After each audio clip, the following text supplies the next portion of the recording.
Helldivers 2 is divided. At least the community is. And when it's a community-driven game, that's a really big problem, and it's something that's well worth discussing. This is actually something that I planned on talking about a long time ago. I had a note written on my other monitor that literally said, how will the community react when they lose a fight that they otherwise should have won? And that's exactly what ended up happening with the Major Order over the weekend. We fell at the hands of the vile automatons, and it was something that could have been completely avoided.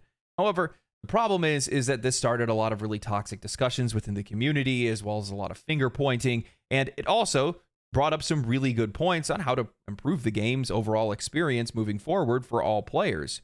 So today what I want to do is I want to talk about ways we can potentially improve the game and avoid these kind of issues in the future, but I also want to give a little bit of a reality check for those people who fail to see how people engage with a live service game. So as always, my friends, strap in, lock and load, and let's dive in.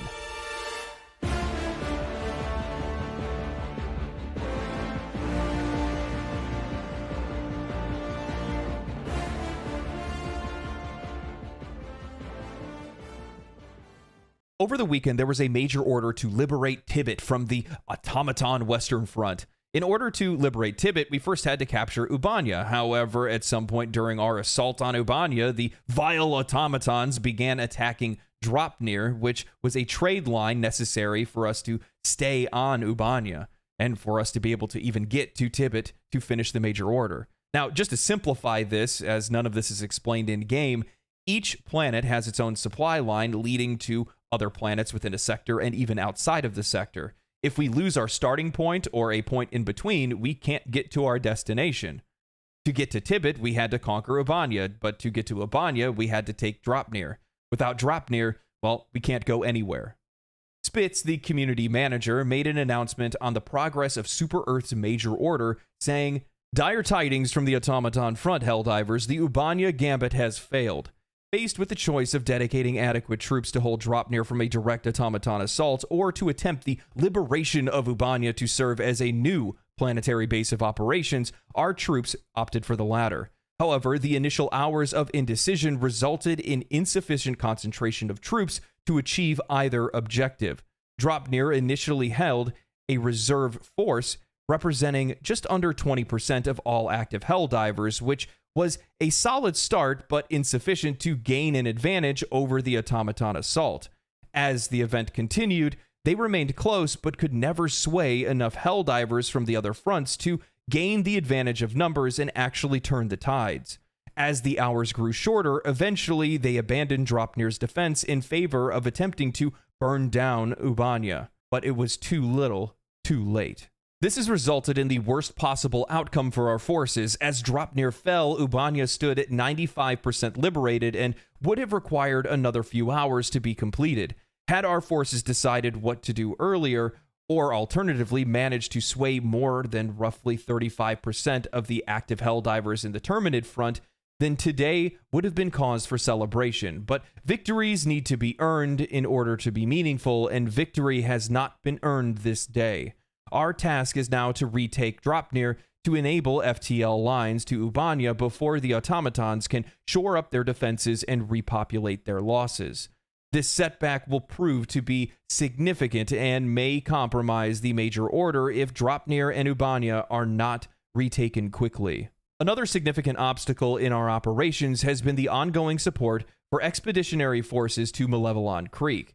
Long-standing as a bastion of human endurance and the symbol of our resistance against the automatons, Malevelon Creek remains locked in a stalemate with an average of 25% of our forces committed to its defense and eventual liberation. Though success on Dropnir, Ubanea, and eventually Tibet seem unlikely with such a large contingent diverted elsewhere. In Super Earth fashion, the community manager painted a clear picture. The Helldivers player base is divided.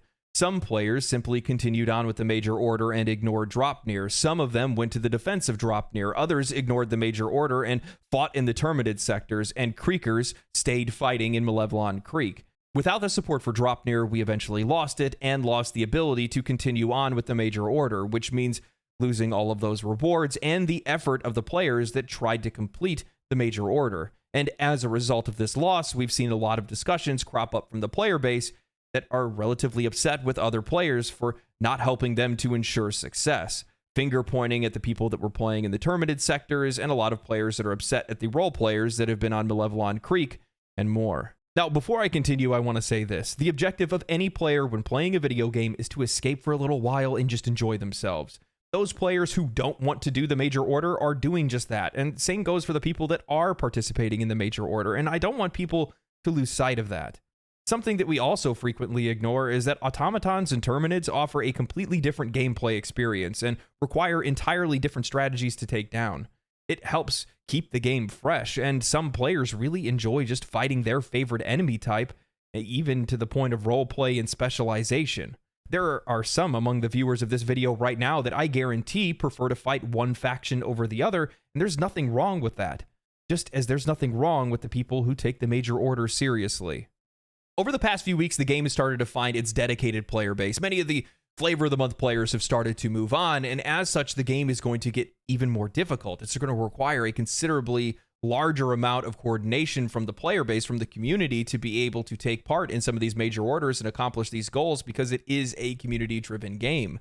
And keep in mind, at the same time, there's a ton of people that just play the game like a video game because that's exactly what it is. They log in, maybe they just hit quick play. They just want to play a couple matches on one of their favorite planets or something like that. Maybe they're just hopping on with their buddies and just doing whatever they feel like. And as such, you're not going to get a lot of that coordination or collaboration from those kind of players. But that doesn't also discount the effort that the players are putting in that are trying to take part in the community's effort to accomplish some of these goals. And they don't want their effort to feel like it's meaningless. And I would guarantee that for many of these players, that's exactly what it feels like. This is a community-driven game. So for the players that are involved in that, yeah, they want to be rewarded for it. They want to feel like it matters, that time that they spent matters.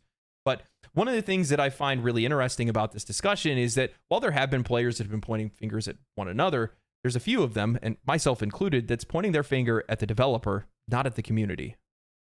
Players do not like to have their time or effort wasted. Nobody does, for that matter. And sometimes it's a lack of transparency and missing elements of game design that cause players issues that otherwise wouldn't be an issue at all. While I've explained how planets have trade lines, I only know that because of what other players have said, and that there's a website called hd2galaxy.com that has a live map showing liberation rates, detailed information, and routes that are not represented in-game. While I appreciate the effort of the people that make tools like hd2galaxy.com, most of the player base isn't going to interact with a map like this. Heck, they don't even know information like this even exists. I've always held the stance that if players need to use a third-party tool or website to play the game effectively, then there is a gap in game design that needs to be rectified. Now, on the topic of transparency and in-game mechanics, it was just revealed to us how liberation rates are calculated, and I'm not sure that this is something that changed recently. However, Spitz, the Helldiver 2 community manager, posted saying, "All right, I'm going to attempt to clarify this. Impact on the Galactic War is mostly determined by the amount of XP earned, which is multiplied by the difficulty at the end of a successful operation. Anything that awards higher amount of XP will result in higher impact on the war, and higher difficulties will reward a higher XP and impact multiplier when all operations in a set are completed. This means that clearing side objectives and outposts or nests will indirectly result in more impact, as these award a high XP total at the end of a mission. However, risking a deployment to complete these objectives may not be worth it, as a failed main objective or failure to extract heavily reduces the amount of XP and impact earned. I'm not going to attempt to math it out, but a mid-level difficulty operation with the map cleared and all Helldivers extracted, even with the difficulty multiplier, will likely give more XP and impact than a high-level operation where players speedrun the main objective, only one gets out alive, nothing else is completed, etc. Knowing that the highest level of difficulty and doing all of the side objectives and everybody extracting all together results in the highest amount of liberation rate possible is incredibly useful information. And after hearing this, I realized that I've been playing the game wrong for, well, the entire time that I've been playing it now. However, this kind of information isn't being sent across to everyone. The expectation when they make messages like this is that this information will get disseminated across the player base, but its only channels are Discord and Reddit, and that doesn't really help to reach the broader player base that's playing Helldivers 2. Look, Helldivers 2 is a community-driven game. However, the game itself has no community-driven tools outside of major orders, matchmaking, and player numbers being represented on planets so that you know how many players are playing on what planet. Major announcements concerning the game's lore or in-game mechanics or even the community efforts are really only represented in the Helldivers 2 Discord and on the game's official Reddit, which creates a major disconnect between players. Now, while the Helldivers 2 Discord and subreddit are incredibly popular, you are in the minority of players if you are interfacing with these platforms. And as such, it's leaving a vast majority of players in the dark when it comes to what's happening behind the scenes. Now, this is not an issue that's unique to Helldivers 2. This happens in every video game community more times than not.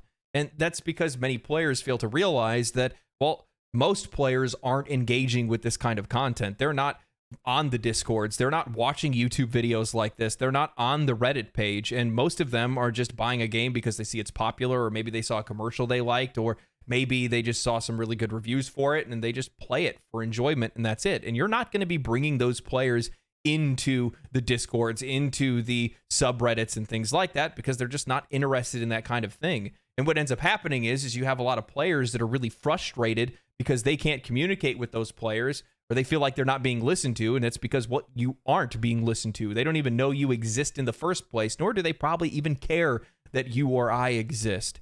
And that's fine, because that's just how these games work. That's how games are in the first place. But that's something that the players have to recognize, but it's also something that Arrowhead Studios has to recognize as well, especially given that this is a community-driven game.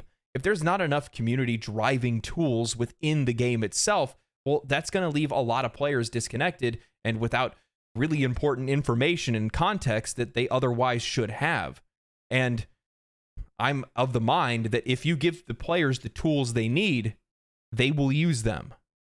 It's the job of the developer to identify issues like this and do something to alleviate it, especially when you have a game that's as community-driven as Helldivers 2, a game that is quite literally a 500,000 or more players at a given time in an ever-changing intergalactic D&D campaign. Sure, both the Discord and community subreddit have over 880,000 members. That's great. However, according to industry insiders, the game has already sold over 5 million copies. It's still the most sold game on Steam right now, and that's really only making up 17% of the players that are actually playing the game.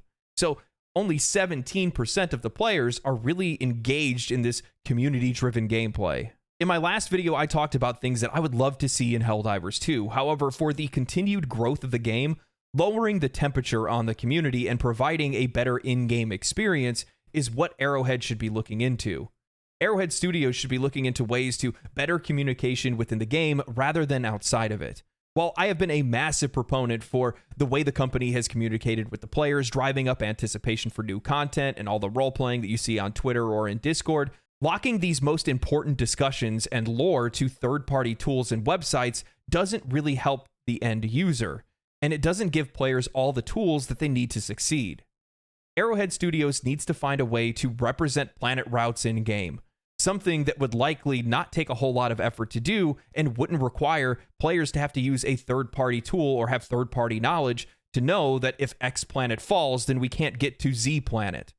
More detailed map information will help players understand the importance of defense missions. Moreover, it probably wouldn't be a bad idea that during times of emergency defense, if major orders or minor orders switch to the defense of that planet to urge players to go there. My other suggestion is not limiting major announcements to the Discord and Reddit alone. Our ships have a ton of room for monitors and screens. There's an entire console that's right next to the armory that's not being used for anything. Having some system to display announcements from the community Discord or something like that would greatly help players engage with the game and make the experience that much more immersive. While Helldivers 2 is a community-driven game, you can't expect all of that discourse to happen outside of the game. And more ability for players to be able to communicate in the game means they're more likely to make friends and to have more clear communication when it comes to some of these major orders and events.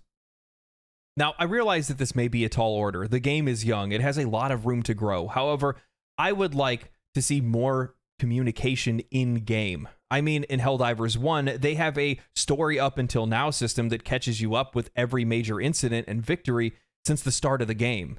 I got diver-pilled within the first few minutes playing the game, and I was all there for it. Live service games always suffer from communication issues.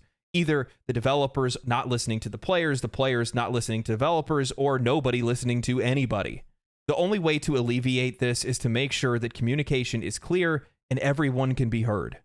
Look, we can't shame players that don't want to take part in major orders because, well, they paid $40 for the game, they own the game, they can do whatever the hell they want with the game. But at the exact same time, those players don't have the right to turn to the other players that are engaged with the community and say, well, I paid $40 for it, you can't tell me what to do, and then try to shame the people that are trying to be a part of a community-driven game. Doesn't really make a lot of sense. So it starts this kind of impasse where you have players that are arguing with each other, and there's really nothing to argue about because players are going to do whatever players want to do. Simple as that. Some people want to play the game for the community, other people don't. Other people want to play it just for enjoyment, other people don't. And that's just how it is. It is like that with just about anything else in life. So there's really no reason to stress over it as much as other people have, except for those creakers. Thank God we're taking Malevolon back. I'm kidding, obviously. Play the game however you want to. That's kind of the whole point. But we should be urged to want to take part in the community efforts because it is a community-driven game. It's a D&D campaign. We're supposed to be playing together. That's the whole point of the whole thing. Otherwise, we can't accomplish anything. This isn't a battle royale. This isn't a single-player effort. This is a team effort, a one-team effort, Super Earth versus the universe. And with that, we have to work together and we have to communicate. But it's also the developer's responsibility to make sure that they can facilitate our ability to do that in the first place. And that's not just using Reddit and Discord. I mean, it's not like they have the most positive connotations for those things either. So you have to kind of keep that in mind.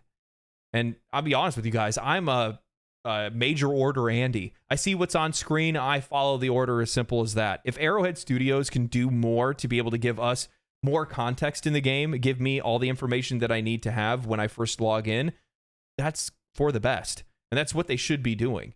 Give players more ways to be able to communicate within the game. Give more ways for the developer to be able to communicate with the community through the game. And don't just limit it to major and minor orders. Have other announcements and things like that. You already have a commercial display on the screen. You guys play the exact same intro every time we come into the game. Even that could be swapped out for an announcement or something like that instead. There's a lot of different ways that they could go about trying to communicate with us better, and especially on a lore end. Like, leaving all the lore locked to Reddit and on Discord is just not good. That's just not the way that you guys should do it. So, yeah. Anyway, that's all I got. Hope you guys enjoyed this video. I thought it was a relatively interesting topic. I was glad to cover it. I don't really have anything else to talk about today, but yeah. So hope you guys have a great rest of your day. If you guys enjoyed this video, think about liking, subscribing, comment down below. Outside of that, stay cool, stay righteous, stay safe, and most of all, I'll see you on Super Earth. Doesn't make sense. We can't go there yet. Peace. Family, family, family, family.